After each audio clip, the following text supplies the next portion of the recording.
Hello students, welcome back to my channel. Today we will learn the topics of JAM series group theory, that is subgroups, tests on subgroups, results on subgroups and some examples related to subgroups. I will also provide you with homework question in the end of my lecture. Do try that. Now let's get started. अब हम subgroup of a group देखते हैं basically.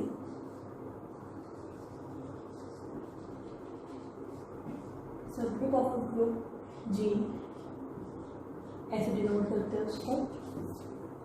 Late H be a non empty subset of G such that H forms group under same binary operation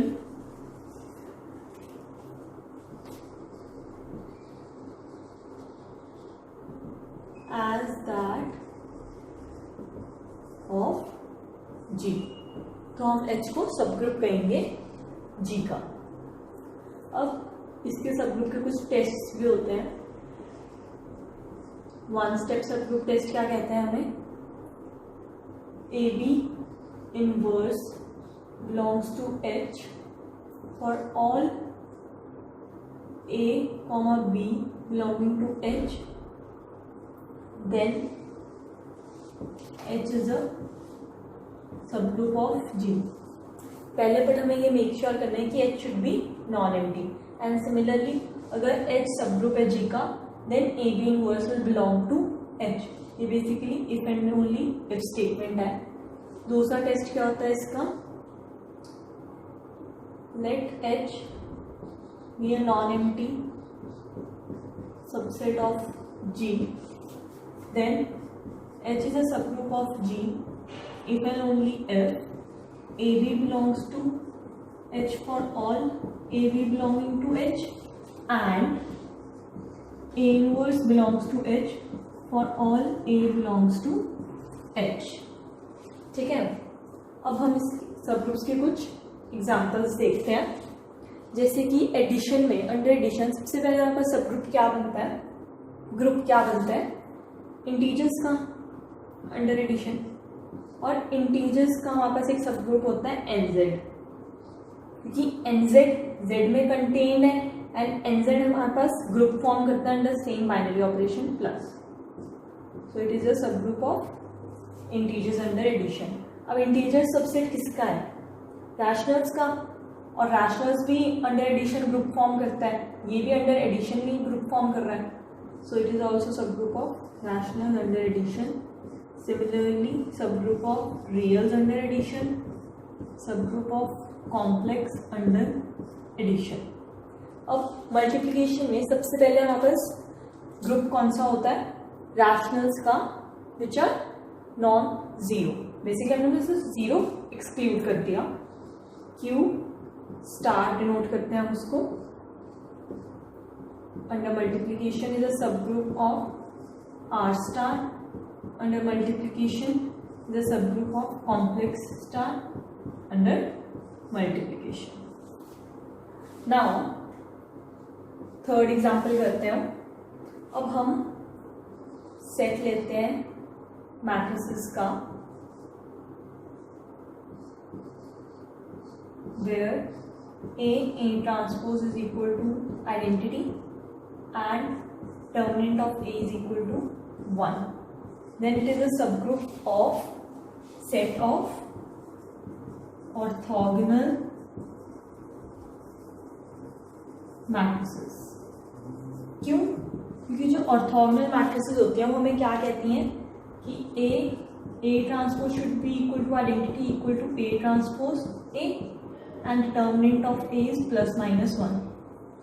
सो हमारे पास इसकी कुछ condition दे रखी है, तो इसका सब ग्रुप बन जाता है. एंड स्क्वायर मैट्रिक्स होना चाहिए, स्क्वायर नहीं है, and it is coming from real. And similarly जो सेट ऑफ ऑर्थोगोनल मैट्रिसेस है हमारे पास, इसका डिटर्मिनेंट प्लस या माइनस 1 होता है. हमने कर रखा है जिसका डिटर्मिनेंट प्लस एंड माइनस 1 होता है उसको हम स्पेशल लीनियर ग्रुप बोलते हैं. which in turn is a subgroup of GLN R. Similarly जैसे कि सेट ऑफ ऑर्थोगोनल मैट्रिसेस होते हैं, वैसे ही हमारे पास एक सेट होता है यूनिटरी मैट्रिसेस का. वो क्या कहते हैं हमें? A transpose conjugate A is equal to A transpose conjugate A equal to identity. ये कहता है and it is a subgroup of G Ln under complex. ये हो गए हमारे कुछ एग्जाम्पल सबग्रुप्स के. रिजल्ट्स करते हैं सबग्रुप पे. पहला रिजल्ट क्या है हमारे पास? फाइनाइट इंपॉर्टेंट है इसमें. Non empty subset of G, जहां जी हमें ग्रुप दे रखा है, is a subgroup of G if and only if a b belongs to H for all A comma B belonging to. दूसरा रिजल्ट है हमारे पास लैग्रैंजेस थ्योरम. वो क्या कहती है हमें? Order of a subgroup divides the order of group. And third property है हमारे पास, अगर हमारे पास दो सबग्रुप्स हैं एच और K, subgroups of G, then जो प्रोडक्ट होगा उनका एच के, उसका जो ऑर्डर होगा it would be equal to H का ऑर्डर इंटू के का ऑर्डर अपॉन एच यूनियन के का ऑर्डर. फोर्थ रिजल्ट देखते हैं. If H and K are subgroups of G, then HK is a subgroup of G if HK is equal to KH. Basically, H and K should commute. And fifth, H intersection K is a subgroup of G when H and K are subgroups of G. Intersection हमेशा subgroup होता है. अब union में चक्कर पड़ेगा क्योंकि union हमेशा subgroup नहीं बनता. अब हम देखते हैं एक example. H union K is a subgroup of G if H is subset of K और K is a subset of H. Basically they should be comparable, तभी हम उनको सबग्रुप कहेंगे. जैसे कि अगर हम एक एग्जांपल देखते हैं, जी हम ले लेते हैं matrices A B C 0, A B C coming from reals, और एच ले लेते हैं हम A 0 0 0, A coming from real, और के ले लेते हैं हम A 0 B 0, A B coming from reals. तो हमारे पास जो H इंटरसेक्शन यूनियन K होगा वो सबग्रुप फॉर्म करेगा क्योंकि H is a subset of K. Counter example देखते हैं इसका.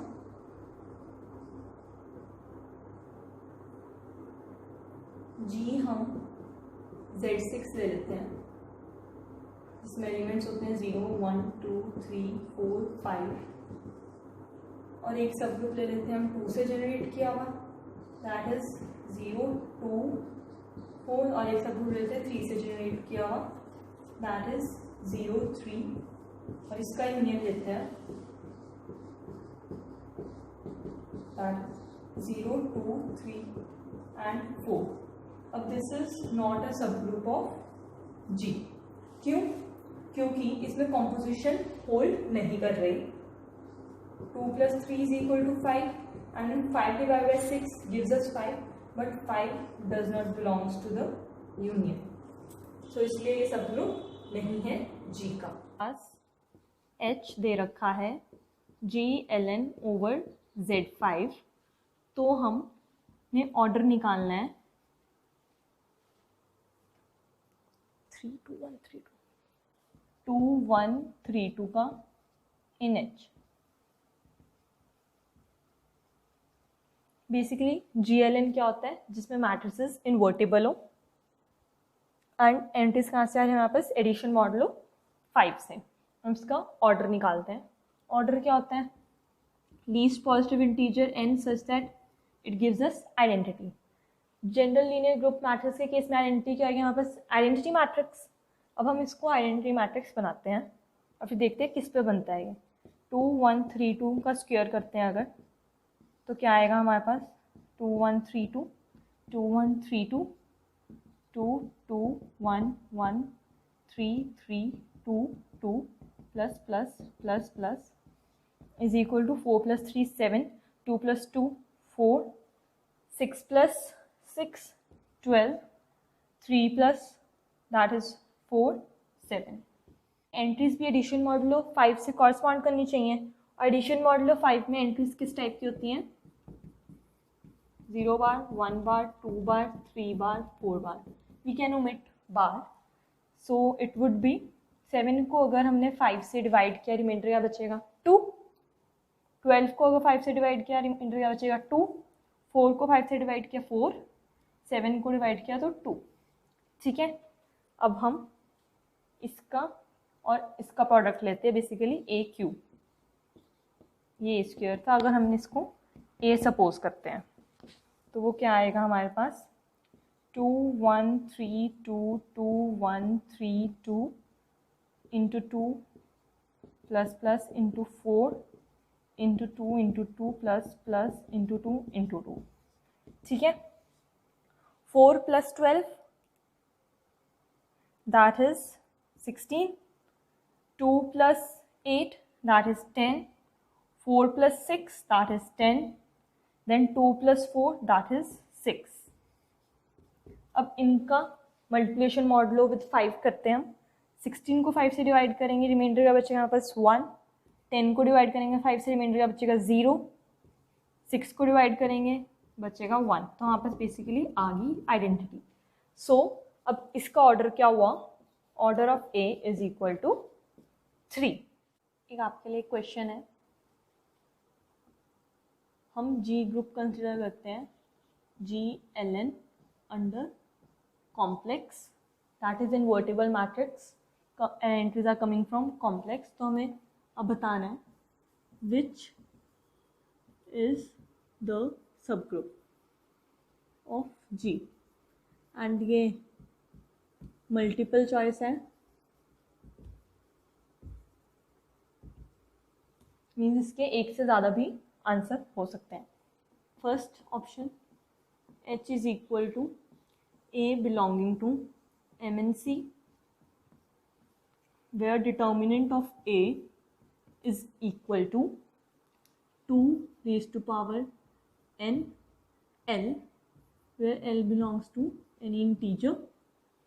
Second property, second option, H is equal to A belonging to MNC such that A is equal to 1 1 1 0 0 0 alpha beta gamma, and where alpha beta and gamma are coming from complex। Third option, H is equal to 1 0 0 0 1 1 0 0 alpha where alpha is coming from complex number। अब हमने इसको सब group prove करने के लिए हम क्या prove कर देंगे, हम दो एलिमेंट्स लेंगे H में से, जैसे कि AB inverse belongs to H, और ये भी प्रूव करने कि वो नॉन एम्प्टी होने चाहिए। Non empty is very quite easy, mainly exam के पेपर में नॉन एम्प्टी मत सोचने लग जाना ये नॉन एम्प्टी है कि नहीं। मोस्टली जो हमें ऑप्शन दे रखी होती हैं वो नॉन एम्प्टी ही होती हैं, क्योंकि उसमें चेक कर लिया करो कि आइडेंटिटी एलिमेंट एग्जिस्ट कर रहा है कि नहीं कर रहा। इसमें भी आइडेंटिटी एलिमेंट एग्जिस्ट कर रहा है फॉर L = 0, इसमें भी आइडेंटिटी एलिमेंट एग्जिस्ट कर रहा है for a alpha beta gamma equal to 0 and इसमें भी आइडेंटिटी एलिमेंट एग्जिस्ट कर रहा है for alpha equal to 0. So ये सारे नॉन एम्प्टी सबसेट्स हैं जी के. मतलब ये प्रूव कर लेना कि इसमें से कोई भी दो एलिमेंट्स उठाना. जैसे मैं फर्स्ट करके बताती हूँ. Let A and B belongs to H. मैं इसको h1 दे देती हूँ, नाम इसको h2, इसको h3. Then A B inverse का डिटर्मिनेंट क्या होगा हमारे पास? Determinant of A determinant of B का inverse which is equal to. अब डिटर्मिनेंट ऑफ ए किस टाइप का होगा? 2 raised to power L1 and determinant of B किस टाइप का होगा? 2 raised to power L2 का inverse which is equal to 2 raised to power L1 minus L2 and this belongs to integer which in turn implies AB inverse belongs to H. तो इसलिए H1 is a subgroup and check करना ये सारे subgroups आएंगे हमारे पास. अब कुछ homework questions. Question 2. If H and K are subgroups of G such that order of H is 3 and order of K is 5. Also, we are given that order of G is 15. Then H intersection K हमारा क्या होगा? Options हैं equal to E, दूसरा option है not equal to identity, third option है हमारे पास equal to H, fourth option है हमारे पास इक्वल टू